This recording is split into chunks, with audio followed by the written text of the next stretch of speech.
తనలోన గమ్మత్తు అంటే అది దాటి మత్తేదో ఉందంటూ అంటూ తనకన్నా అందాలు ఉన్నాయి అంటే అందానికే తాను ఆకాశమంటూ నువ్వేనమాట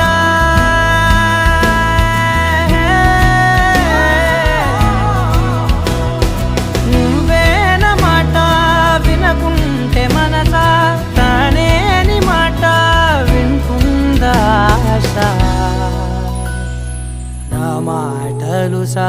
నేనెవరో తెలుసా నాతోనే ఉంటావు నన్నే నడిపిస్తావు నన్నాడిపిస్తావే మనసా మనసా మనసా మనసార బతిమాల తన వలలో పడబోకే మనసా